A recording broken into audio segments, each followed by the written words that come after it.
Dan pagi ini saya akan berbagi, saya akan sharing sebuah pengajaran firman Allah. Saya mau bicara tentang hidup yang berhasil. Dari sebuah kisah yang menurut saya satu kisah yang klasik, Petrus menangkap ikan di Danau Genesaret. Itu cerita yang sangat kita tahu, saudara ya. Tapi mari, bukan berarti sebuah kisah yang klasik lalu kita tidak mendapatkan apa-apa di dalamnya. Anda jangan pernah menyederhanakan firman. Selalu dalam firman Allah itu ada berita yang baru karena firman itu hidup. Gitu. Mari saya ajak Bapak Ibu Saudara, kita baca kisah klasik ini Lukas pasal 5 ayat 1 sampai dengan ayat yang ke-11, saudara ya. Kita baca bergantian begitu ya. Saya baca ayat 1, Anda 2, gantian nanti 11-nya sama-sama. Begini kata firman ayat 1. Pada suatu kali Yesus berdiri di pantai Danau Genesaret. Sedang orang banyak mengerumuni dia hendak mendengarkan firman Allah. Teruskan. Ia melihat dua perahu di tepi pantai, nelayan-nelayannya telah turun dan sedang membasuh jalannya. Ayat 3. Ia naik ke dalam salah satu perahu itu, yaitu perahu Simon, dan menyuruh dia supaya menolakkan perahunya sedikit jauh dari pantai. Lalu ia duduk dan mengajar orang banyak dari atas perahu. Setelah selesai berbicara, ia berkata kepada Simon, "Bertolaklah ke tempat yang dalam dan tebarkanlah jalamu untuk menangkap ikan." Ayat yang kelima, Simon menjawab, "Guru, telah sepanjang malam kami bekerja keras dan kami tidak menangkap apa-apa. Tetapi karena engkau menyuruhnya, aku akan menebarkan jala juga." Dan setelah mereka melakukannya, mereka menangkap sejumlah besar ikan sehingga jala mereka mulai koyak. Ayat 7 ya.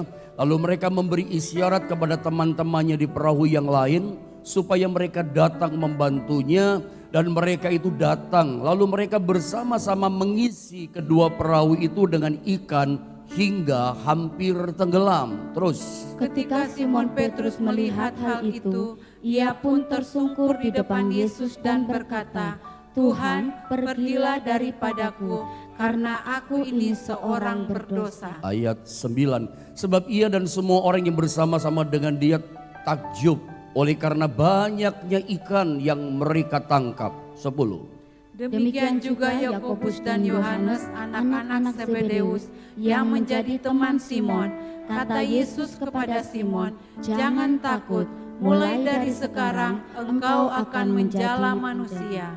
Sama-sama kita baca ayat 11, saudara, 1, 2, dan 3.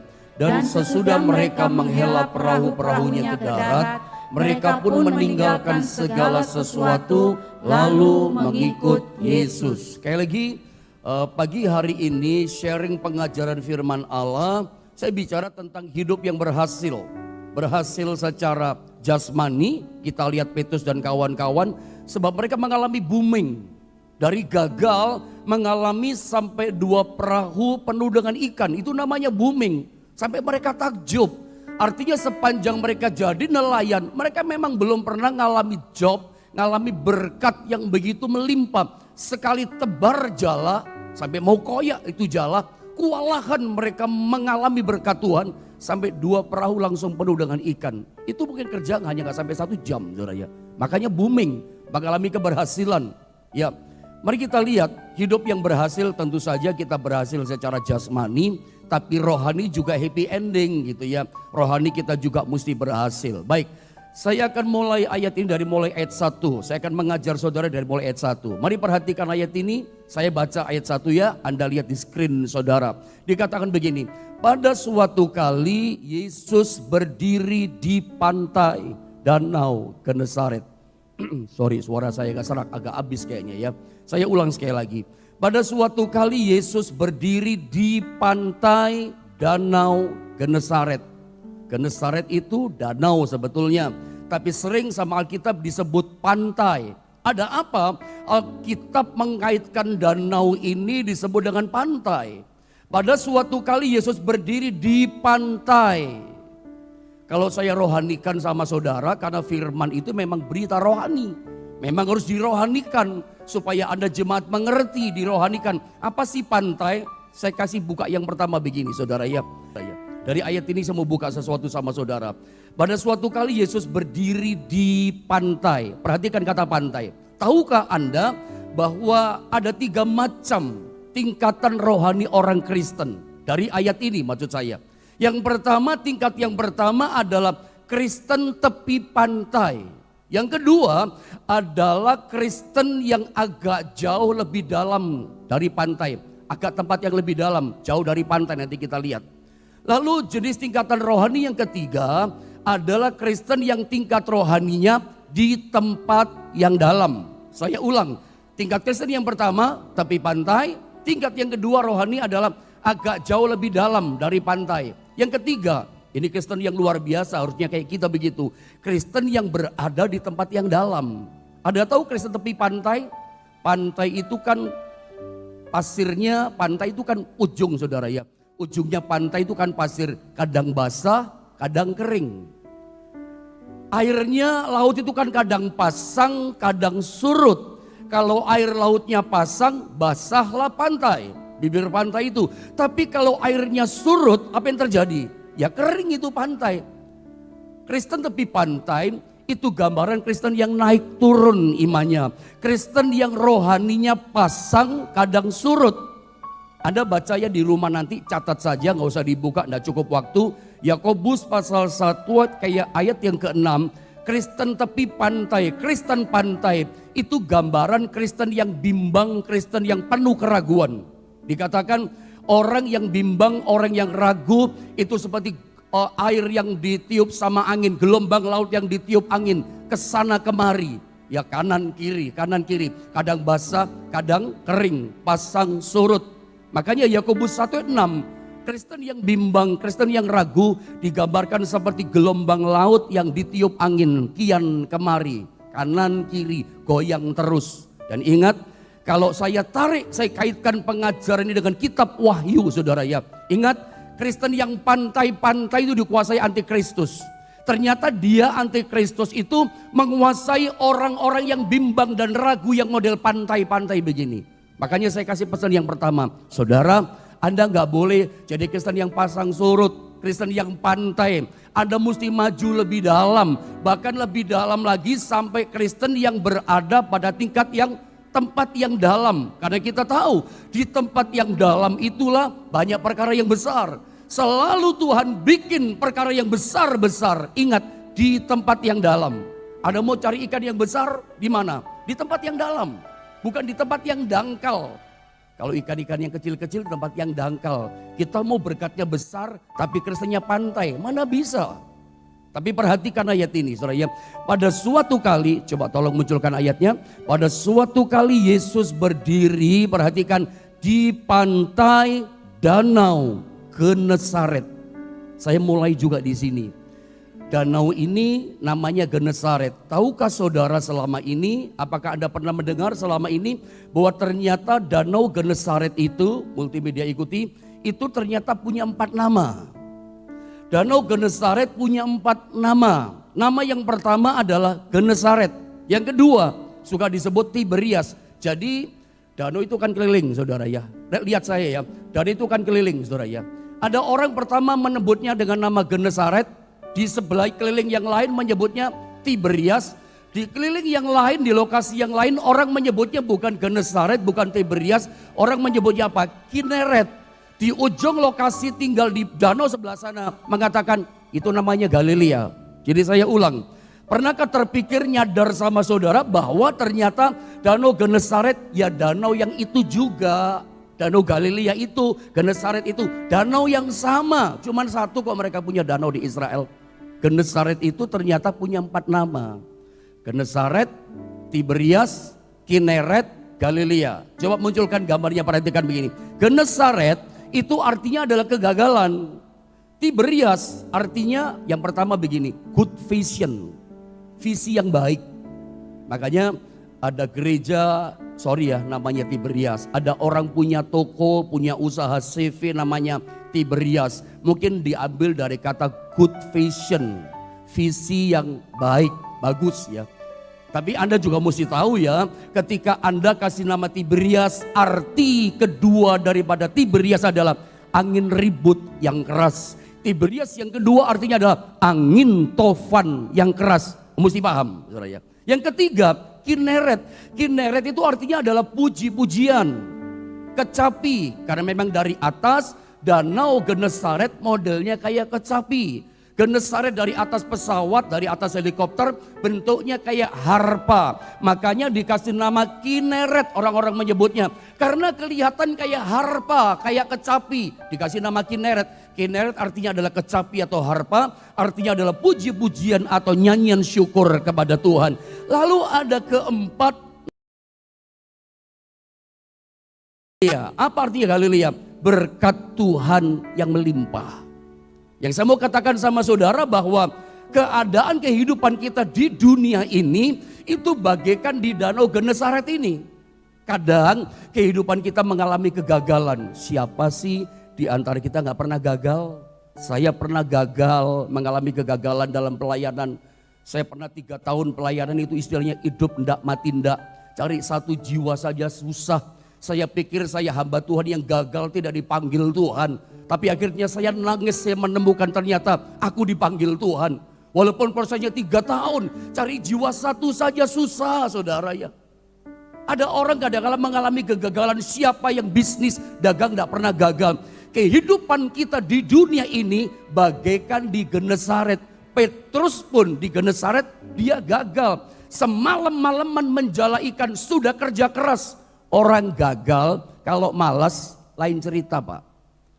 Orang kalau gagal dalam pekerjaan memang malas, bodoh, beda cerita. Ini sudah kerja keras. Ilmu kenelayanan yang diajarkan bapaknya udah dikeluarkan semua. Muter di ubek-ubek danau Galilea. Gagal total. 1 ekor ikan pun gak berhasil ditangkap. Petrus pun di Genesaret ngalami kegagalan. Bagaimana dengan Anda? Adakah di antara saudara yang sedang mendengar firman? Saudara adalah orang yang mengalami kegagalan itu. Bukan kebetulan saudara hari ini ikut doa pagi secara live dan kamu mengalami kegagalan. Anda mengalami Genesaret. Kadang bukan cuma Genesaret. Kita kadang-kala mengalami Tiberias. Apa Tiberias? Tiberias yang kedua artinya adalah angin ribut yang keras. Dihantam sama badai. Dihantam sama angin ribut. Rasanya sudah mau terbang kehidupan ini. Rasanya terhempas keadaan kita. Bisnisnya, ekonominya. Atau jangan-jangan ada di antara saudara yang rumah tangganya sedang diterpa badai kehidupan. Mengalami Tiberias rumah tanggamu. Kerjaanmu, ekonomimu mengalami Tiberias. Diombang-ambingkan oleh angin. Pusing rasanya. 7 keliling. Gak dapat jalan keluar saudara ya. Udah mengalami Genesaret, kadang mengalami Tiberias. Tapi belajar begini saudara ya.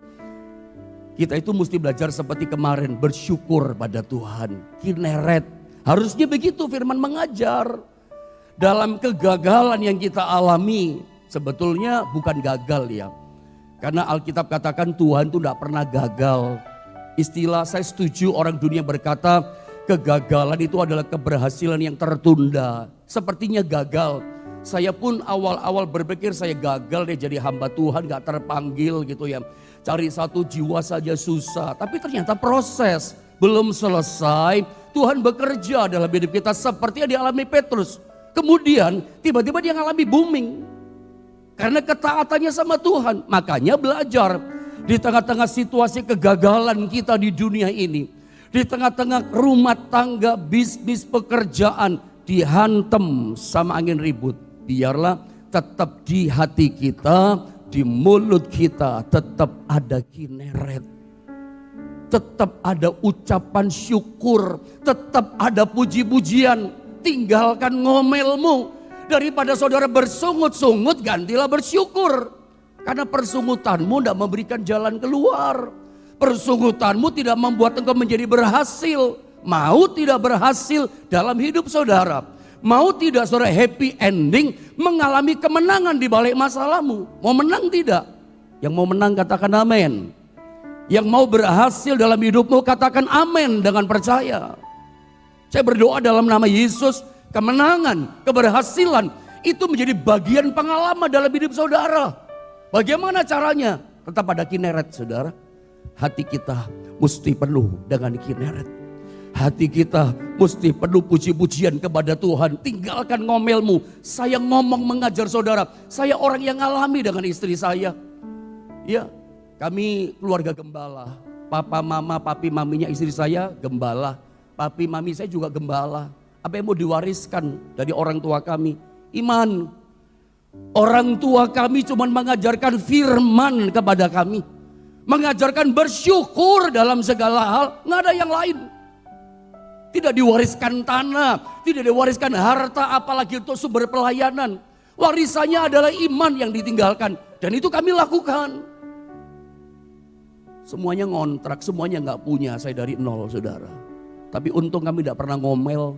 Istri saya ketika saya nggak punya apa-apa nggak pernah kecewa sama saya. Lu kok miskin banget, nggak pernah. Lu kok nggak punya apa-apa, kecewa saya nikah sama kamu, nggak juga. Saudara ya. Tetap bersyukur, tetap memuji Tuhan. Dan ternyata saya ngalami betul dalam nama Yesus, ya dan amin. Bahwa di balik masalah badai yang namanya Tiberias, di balik Genesaret yang kita alami yang tidak menyenangkan, kalau hati dan mulut kita tetap ada Kineret. Saya boleh berkata ya sama teman-teman pendeta, karena di YouTube channel ini dan di Facebook ada banyak rekan-rekan pendeta. Baik dari GSPDI, dari GBI, bahkan dari Protestan hamba Tuhan. Banyak di sini ikut saudara ya. Saya berharap teman-teman hamba Tuhan, mungkin kau sedang diproses, mungkin kau sedang dalam perintisan, dalam penggembalaan. Pesan saya begini, mau ngalami namanya Tiberias, angin ribut, ada orang cari masalah, atau mengalami kegagalan sepertinya, tetap harus ada Kineret, puji-pujian, ucapan syukur. Dunia, semua kita pasti ngalami ini. Anda akan dibawa sama Tuhan pada titik kehidupan yang namanya Galilea. Apa itu? Berkat Tuhan yang limpah. Saya ngalami kok. Saya ngalami apa yang dikatakan firman. Selama ada ucapan syukur, pasti ngalami Galilea. Saya berdoa dalam nama Yesus, setiap Anda semuanya akan ngalami namanya berkat Tuhan yang limpah, keberhasilan dari Tuhan yang limpah, ngalami Galilea. Tetapi untuk ngalami titik yang keempat namanya Galilea, kadang kita melewati namanya Genesaret dan Tiberias. Tapi tetap ada ucapan syukur. Mari kita kembali pada ayat 1 tadi ya, belum selesai. Saya mau terangkan lagi di sini. Perhatikan ayat 1. Saya baca ulang. Pada suatu kali Yesus berdiri di pantai Danau Genesaret. Sama-sama kita baca boleh ya, kata sedang 2 dan 3. Sedang orang banyak mengerumuni dia hendak mendengarkan firman Allah. Mengerumuni Yesus hendak mendengarkan firman Allah. Pada waktu itu tidak seperti zaman sekarang. Setiap kali sebelum mendengar firman selalu ada nyanyi, pujian, ada musik yang mengiringi, ada pemimpin pujian, ada singer. Waktu itu enggak, Yesus enggak memimpin pujian, beda masa, beda pembukaan rahasia firman dan rohani yang ada dengan zaman sekarang, saudara ya. Pada waktu itu dikatakan orang banyak mengerumuni dia, mengerumuni Yesus. Jelas tujuannya ngapain mengerumuni Yesus? Apa cari sembako? Enggak saudara ya. Apa cari berkat? Tidak. Jangan motivasi ibadahmu berkerumun datang karena berkat. Pagi ini pun saya berharap motivasi kita ibadah bangun pagi lurus dan benar. Kalau salah mesti lurus sekarang. Bukan berkat loh ya, bukan kesembuhan. Itu nanti bonus. Itu nanti kemudian diberi sama Tuhan. Tapi motivasi kita semua mengerumuni Tuhan. Meskipun Tuhan tidak kita lihat.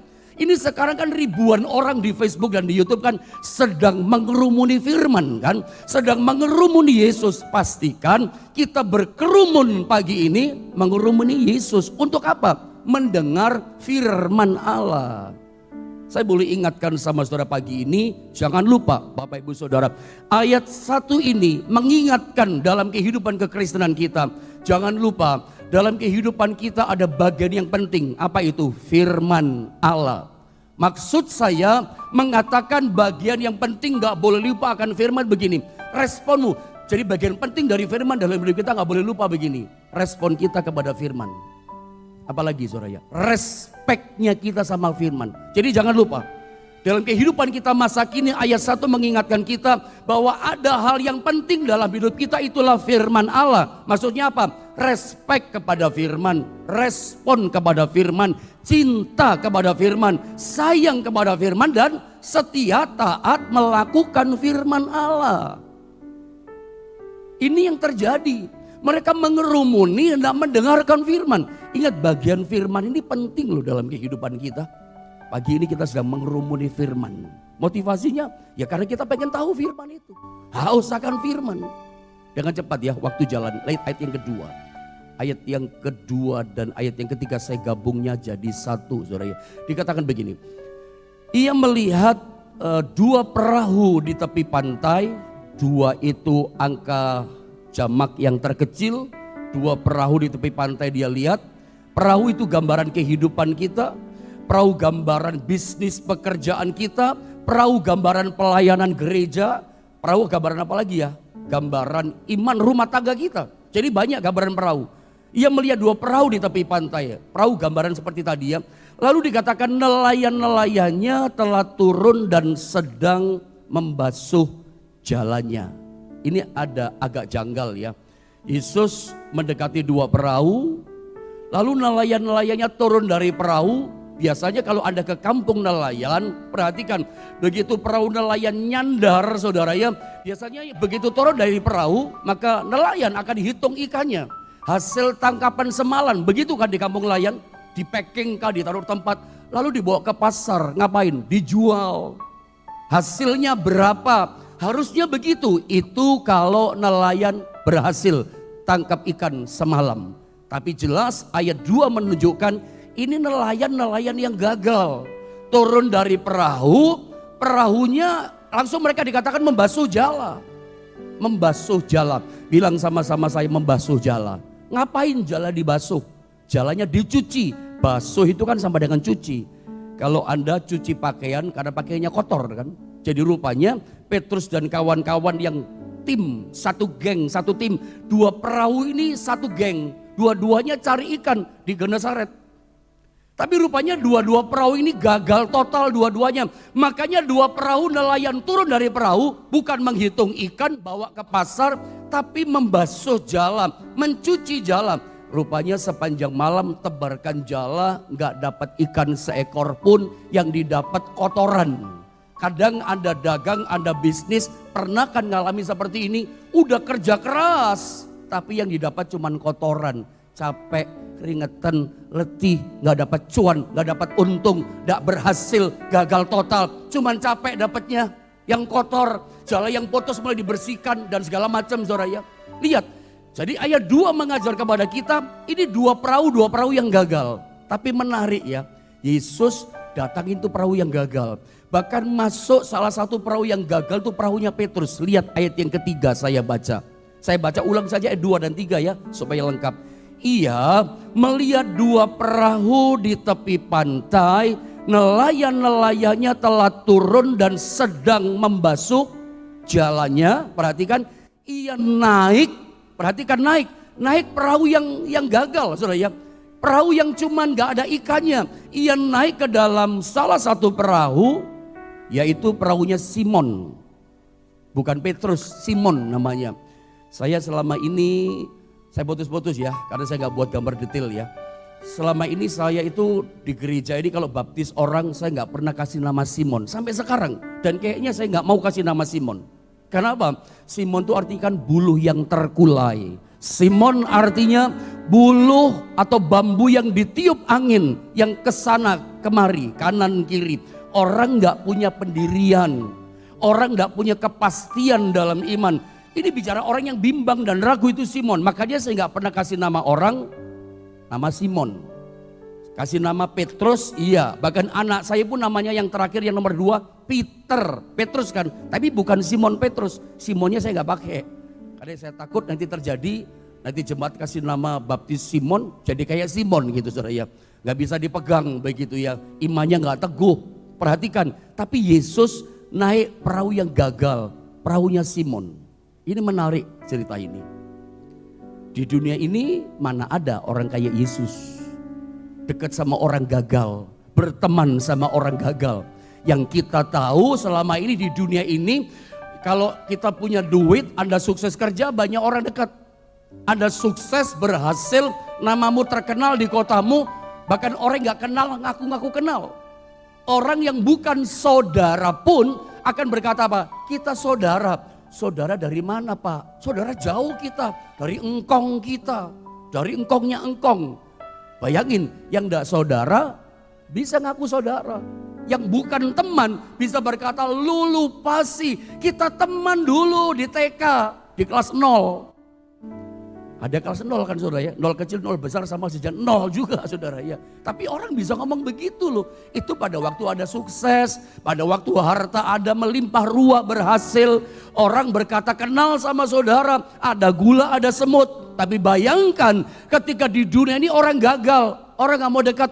Ketika orang gagal, satu persatu orang tinggalkan dia, gak mau dekat-dekat. Tahukah saudara, ketika ada gagal saudara, pernah gagal kerja, bisnis, ambruk ekonomimu, engkau sekarang orang yang may ujian gak punya uang. Apa yang terjadi? Nanti saudara telepon sama temanmu saja. Kamu telepon sama saudaramu yang kaya. Nanti dia gak open lagi. Biasanya cerita, hahaha enak cerita. Sekarang tertutup, gak open lagi. Ceritanya gak bebas. Bahkan kadang-kala kamu telepon gak diangkat. Mau apa lagi ini, mau pinjem lagi dan segala macam saudara ya. Itu pada waktu kamu gagal. Gak enak orang gagal. Gak ada orang mau berteman, gak ada orang cerita terbuka lagi sama kita. Kapan? Ketika kita gagal. Gak mau dekat, orang tinggalkan kita. Yesus tidak. Kalau hari ini ada di antara Anda yang merasa gagal dalam hidupmu, mengalami namanya genesaret, karena kau sedang ditiup sama badai yang keras dalam kehidupan. Syok rasanya, semua tinggalkan kita. Bahkan orang-orang teman dekat pun gak mau dekat sama kita. Saya mau ingatkan, ada satu pribadi namanya Yesus Kristus. Dia tidak pernah tinggalkan kita. Justru dia datang sengaja masuk pada perahu yang gagal. Dan ini kuncinya. Dari gagal berubah jadi berhasil karena faktor Yesus. Petrus gagal bukan karena gak kerja keras. Sudah kerja keras. Tapi jalannya nggak menangkap satu ekor ikan pun. Bolehkah saya berkata memberi nasihat kepada saudara para pengusaha, para kaum profesional, engkau bisnismen, engkau sebagai pelaku bisnis bekerja. Engkau hari-hari ini nggak cukup hanya mengandalkan kerja kerasmu, skillmu, pengalamanmu, kesarjanaanmu, kehebatanmu, pengalamanmu yang hebat kemarin nggak bisa dipakai zaman corona ini. Semuanya serba new normal, beda cara kerjanya. Kerja keras gak cukup, pinter gak cukup. Libatkan Yesus masuk menjadi mitra, kawan kerja dalam usahamu. Saya percaya kalau ada Yesus yang gagal akan diubah jadi berhasil. Karena ternyata waktu gak nyampe ini saudara ya. Baru ayat 3 belum selesai. Saya selesaikan sedikit ayat 3 saudara ya. Munculkan, saya baca ayat 3. Ia naik ke dalam salah satu perahu itu, yaitu perahu Simon. Perahu yang bagaimana? Perahu yang gagal. Lalu dikatakan begini, mari sama-sama kita baca kata dan selanjutnya ya. 2 dan 3. Dan menyuruh dia supaya menolakkan perahunya sedikit jauh dari pantai. Lalu ia duduk dan mengajar orang banyak dari atas perahu. Yesus mengajar. Makanya saya hari-hari ini bukan kayak khotbah gitu ya. Beda khotbah dan mengajar. Saya lebih banyak mengajar kepada saudara. Membuka kalimat demi kalimat. Menerangkan dari ayat kepada ayat yang lain. Itu mengajar. Yesus ternyata lebih banyak mengajar daripada sekedar berkhotbah. Dia mengajar banyak orang. Dan dia pakai perahunya Petrus yang gagal. Dan Petrus tidak komplain. Petrus tidak keberatan. Perahunya dipinjam oleh Yesus untuk jadi mimbar. Dipinjam. Ingat ya, ada ayat Amsal berkata begini. Orang yang berbuat baik kepada orang miskin ya, itu seperti memiutangi Tuhan. Saudara, Tuhan itu gak pernah mau berhutang. Ya, Tuhan gak pernah berhutang. Ketika saudara pakai hidupmu untuk pekerjaan Tuhan, waktu, umurmu, harta yang kau punya untuk pekerjaan Tuhan, itu seperti memiutangi Tuhan. Tapi kita ingat, Tuhan gak pernah mau hutang sama kita. Dia akan bayar, istilah saya, sampai plus bunganya pun dia kasih. Petrus sebelum dia ngalami keberhasilan, ini perahunya dipinjamkan sama dia. Silakan, welcome Tuhan, pakai khotbah, silakan pakai mengajar, silakan pakai untuk memberitakan firman. Dikasih loh saudara. Dan disuruh dikatakan ini, dan menyuruh dia supaya menolakkan perahunya sedikit jauh dari pantai. Lalu ia duduk mengajar orang banyak dari atas perahu. Perhatikan, Yesus nyuruh. Setelah dia menyuruh, Petrus nurut begitu ya. Besok kita lanjut ya. Besok kita lanjut. Lalu perahu itu dibawa lebih jauh dari pantai, agak dalam tempatnya. Petrus nurut. Lulus dulu nurut. Jadi begini ya. Mungkin hari ini saya berkata begini, bagaimana mengubah kegagalan jadi keberhasilan? Nomor satu mesti nurut. Besok kita masih bicara nurut juga. Petrus nurut, yang punya perahu dia kok. Tapi dia nurut. Nanti firman ini bawa perahumu sedikit jauh dari pantai karena dia nurut. Nanti berikutnya datang firman yang kedua. Petrus, sekarang bawa perahumu ke tempat yang dalam. Besok kita belajar. Sekarang juga Petrus, tebarkan jalamu. Nanti dia akan menangkap ikan dalam jumlah yang banyak sampai jalannya mau koyak. Ngalami booming. 2 perahu penuh dengan ikan. Diawali dengan apa? Nurut kata Yesus. Taat kata Yesus. Taat yang pertama membuat dia terima firman yang kedua.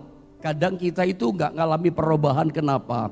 Masalah tetap jadi masalah, kalah tetap kalah. Kenapa nggak ngalami kemenangan? Penurutanmu kurang sama Tuhan. Firman, kau mesti respect sama firman, cinta sama firman, hormati, respon sama firman. Sebelum saudara nurut sama firman yang kemarin Anda dengar, nggak akan datang firman yang kedua secara pribadi buat saudara. Akan datang kata kedua, sekarang bawa perahumu ke tempat yang dalam dan tebarkan jalamu. Itu firman tidak akan muncul. Dan firman yang kedua inilah yang membawa terobosan berkat booming yang luar biasa. Ini nggak datang sama kita. Pemicunya nggak ada. Kenapa? Pertama saja nggak nurut. Penurutan itu penting loh saudara ya. Itu yang namanya Naaman, kalau dia nggak nurut sama kata Nabi Elisa, seperti kata Tuhan kepada sang Nabi, itu Naaman tetap mati dengan kustanya, nggak pernah jadi tahir atau sembuh, tetap kusta. Tapi kenapa dia berubah? Yang dokter nggak bisa sembuhkan, mustahil bisa sembuh. Tapi Naaman mengalami perubahan, keberhasilan dalam hidupnya. Kenapa? Nurut. Tadinya dia berbantah karena nggak masuk akal. Sama dengan ini nggak masuk akal. Siang hari mana ada ikan di tempat yang dalam, tapi nurut. Naaman nurut, makanya terjadi mujizat. Air sumur menjadi air anggur, itu terjadi mujizat. Kenapa? Pelayan pun nurut. Firman yang kemarin udah dilakukan belum? Kalau Anda belum lulus melakukan itu, mana bisa datang firman secara pribadi rema buat saudara yang menjadi pemicu untuk Anda ngalami perkara yang besar. Nggak bisa. Selesai dulu, tuntas dulu di firman yang pertama, datang yang kedua. Kalau Anda baca Alkitab, seperti itu cara Tuhan bekerja. Saya berharap Anda bisa menangkap firman dengan baik. Kita lanjutkan besok saudara ya. Tapi penurutan itu penting. Hari ini cinta firman, responi firman. Apa yang firman taruh di hati saudara, dihidupkan oleh roh Allah jadi rema, lakukan itu. Itu yang merubah keadaanmu. Saya percaya tidak gagal terus. Yang gagal tidak mungkin gagal terus. Yang gagal, yang Genesaret pasti ngalami Galilea. Yang kecil nggak mungkin kecil terus, kecil jadi besar. Bahkan yang besar akan ngalami booming lebih besar lagi. Caranya cuma satu, nurut sama firman, nurut sama perkataan Tuhan. Percaya bagi Tuhan gak ada yang mustahil. Yang gak mungkin bagi kita, mungkin bagi Tuhan mengerjakan dalam hidup kita.